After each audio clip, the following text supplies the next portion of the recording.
വഴിയോര കച്ചവട തൊഴിലാളികളെ നിയമവിരുദ്ധമായി കുടിയൊഴിപ്പിക്കുന്ന നഗരസഭാ തീരുമാനം പിൻവലിക്കുക, വഴിയോര കച്ചവട തൊഴിലാളികളെ പുനരധിവസിപ്പിക്കുക തുടങ്ങിയ ആവശ്യങ്ങൾ ഉന്നയിച്ചുകൊണ്ട് വഴിയോര കച്ചവട തൊഴിലാളി യൂണിയൻ STU പാലക്കാട് മുനിസിപ്പൽ ഓഫീസിന് മുന്നിൽ ധർണ നടത്തി. സംസ്ഥാന general secretary KV Muhammad Ashraf ധർണ ഉദ്ഘാടനം ചെയ്തു.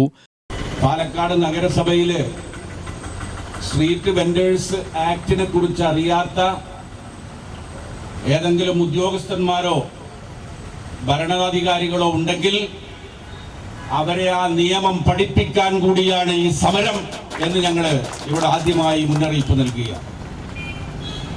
സ്ട്രീറ്റ് വെൻഡേഴ്സ് ആക്ട് 2014 പ്രാബല്യത്തിൽ വരുന്നത്.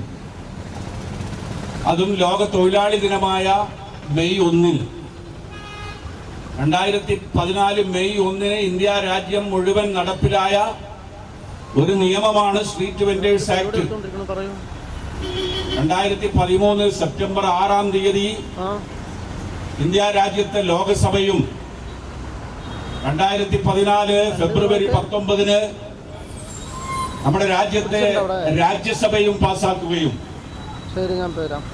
2014 മാർച്ച് 4 അന്നത്തെ രാഷ്ട്രപതി ഒപ്പുരേഖപ്പെടുത്തുകയും ചെയ്ത് അംഗീകരിക്കുകയും ചെയ്ത ഒരു നിയമമാണ് ഇന്ത്യ രാജ്യത്തെ സ്ട്രീറ്റ് വെൻഡേഴ്സ് ആക്ട്.